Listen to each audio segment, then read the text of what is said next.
ready. Brandon, what do you think? You guys came out hot, got some points on the board, and really took Miami out of it. Yeah, it was really good, man. We've been talking, all year long, but all week long, especially just, man, really coming out strong.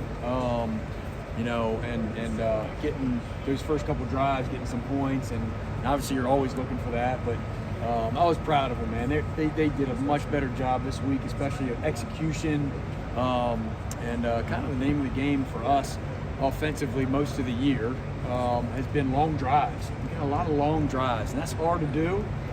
It gives our defense some time to rest, though, and it was good to see that. And I think the time of possession was pretty lopsided, which was really, really good to see. I guess DJ obviously ran the ball a lot more last week and got employed, so he rushed for this week. I mean, how much do you feel like that gets his confidence really big? I think it really does. I mean, I think he's done a great job of being a physical runner, and he did a lot better job even today than he did last week as far as making some of the reads that he needed to make. A lot of the time that he's running the ball, it is a read, whether it's a handoff for a pitch to a running back or a run for him. And so he did a lot of good things. I think he made all of his reads correct tonight. And he's just a willing runner, and that's very, very good to see and good to have as an offense, so that everybody can't just hone in on the running back. Brandon, did you feel like y'all were moving the ball, that when you stopped moving, it was because you were hurting yourselves? Yeah, it really was. I mean, you look at the first half was a pretty dominating first half. I think we had maybe 2 3-and-outs in the first half, which we got to eliminate those. I mean, we got to at least, move the ball down the field a little bit for field position purposes. But and then, in the past we've been doing really good coming out from halftime and getting some points on the board, and we really struggled in the third quarter. Most of the time it was turnovers. Right now we just got that bug right now a little bit, and I just told the guys, man, the only way you can overcome that is to hold yourself accountable, all right, and then keep playing. Don't overthink it.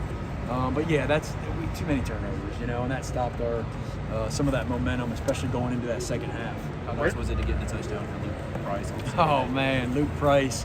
Man, I told him earlier in the year, I said, we got to find a way to get you in the end zone. He's worked so hard for so many years. I think this is his 12th year here. I don't even know. This is number 6 for him, but just getting him in the end zone was such an awesome deal, and so proud of him for everything that he does for this program and has done for this program. I mean, he really resembles the grit, the toughness, the dedication, the all-in commitment that we talk about. Brandon, do you think some of the turnover issues are mental at this point? Guys going out there thinking about it? Yeah, I really don't think so. I really don't. I think it's more of just being accountable for doing the little fundamental things, And to be honest with you, turnovers are luck sometimes. Not all the times. But, I mean, when a guy hits the helmet right on the ball, that's hard. That's hard. But we got to get better at it. And continue to coach it up and continue to hold them accountable, and we will. And like I said, just keep playing. That's the way you get out of it. You just keep playing, and have a next play mentality. Outside of the turnovers, anything Miami did, as far as adjustments in the second half to kind of throw you guys off? Really not. Really didn't. They kind of played with their core deal, what they've been showing on film, and like I said, just the turnovers and then a few other drives. We missed a couple plays that we should have made.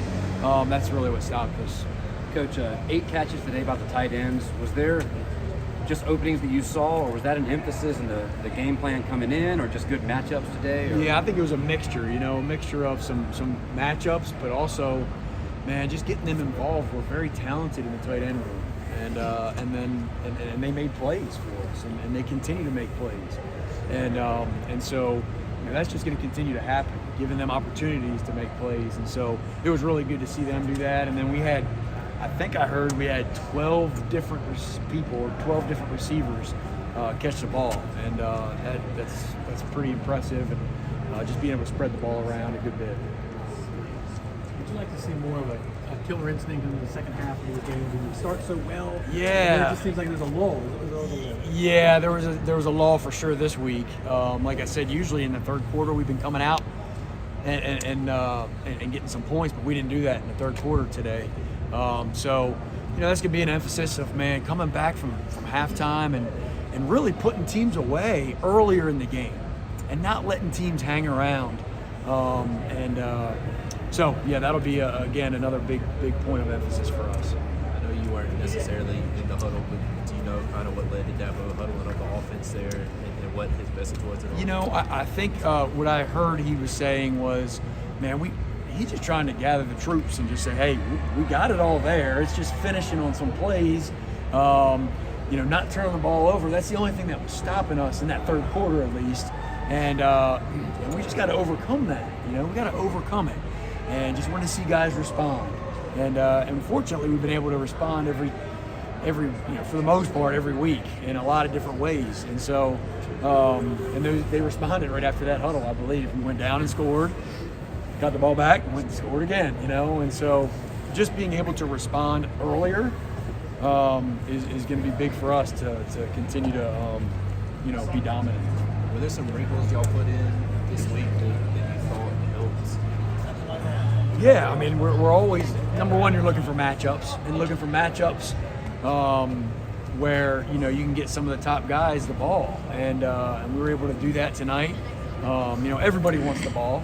We got a lot of good players. There's no doubt about it. We got a lot of good players. And we knew they're a daggone good defense. I mean, they got a good defensive front. They did a good job somewhat in the run game with our running backs and stuff in the running backs somewhat. We weren't quite as efficient there.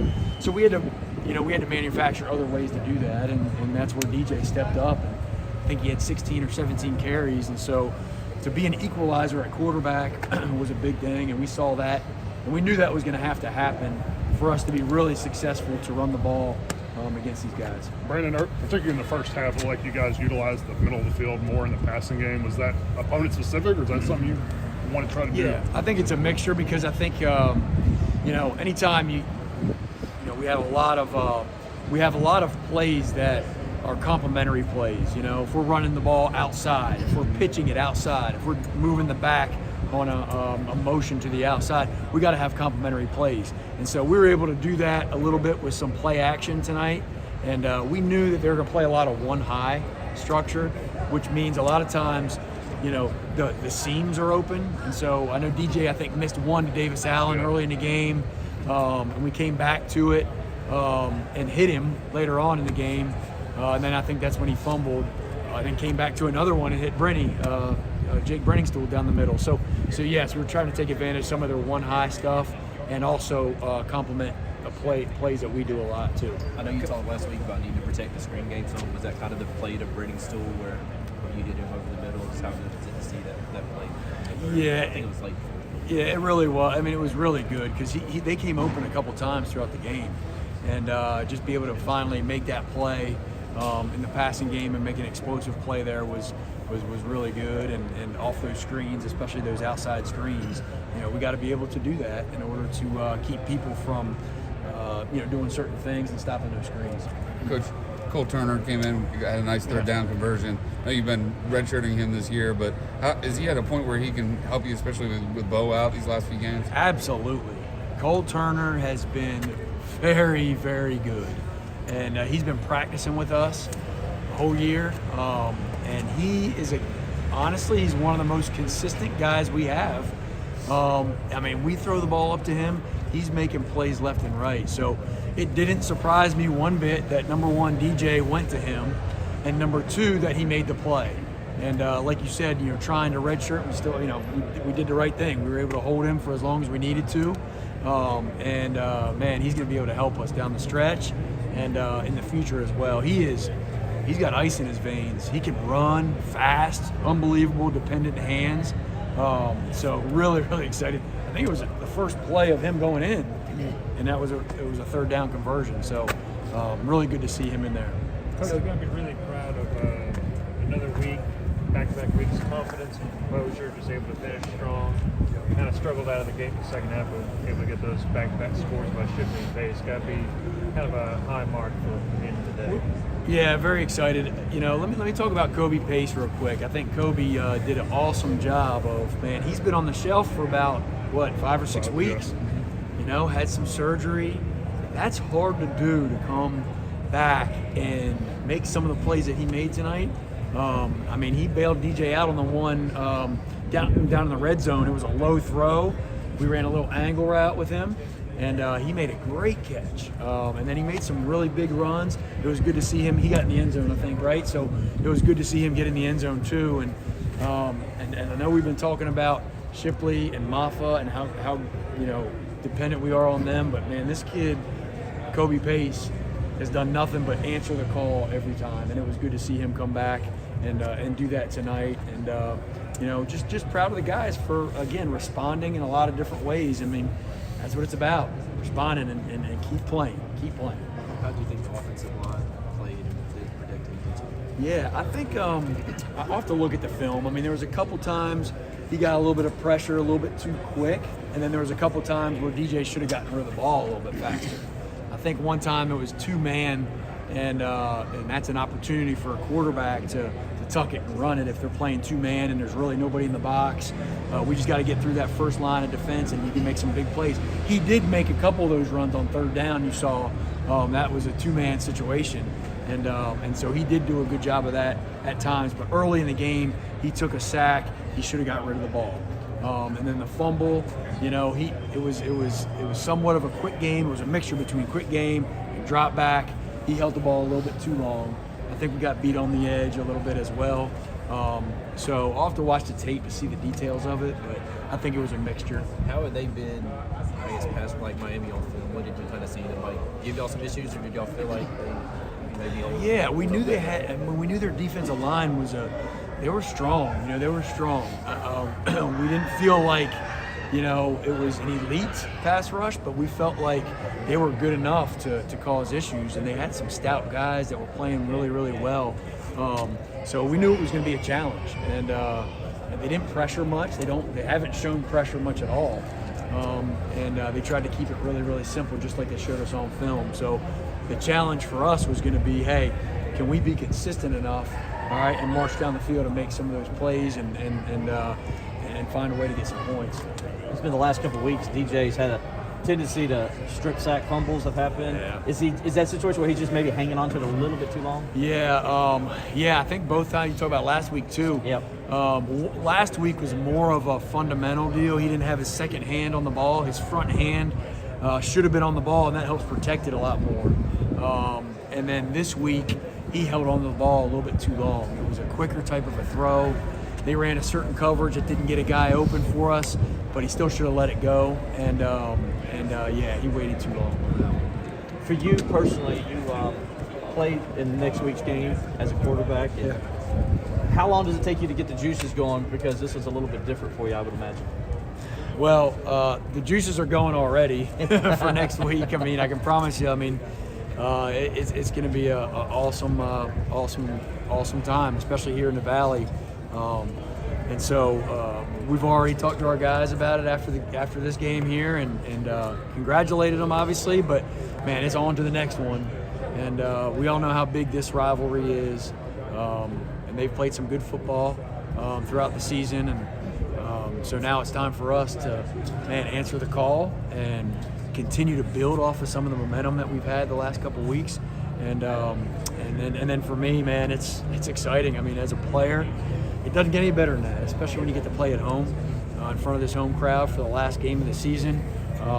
It doesn't get any better. What's been some of your fondest memories for you personally, as a player and as a coach? Against them? Yeah. Oh, yeah? Well, I remember, I only got to play against them one time that I was the starter. Okay, so it was my junior year. We did not have a good record. They did not have a good record.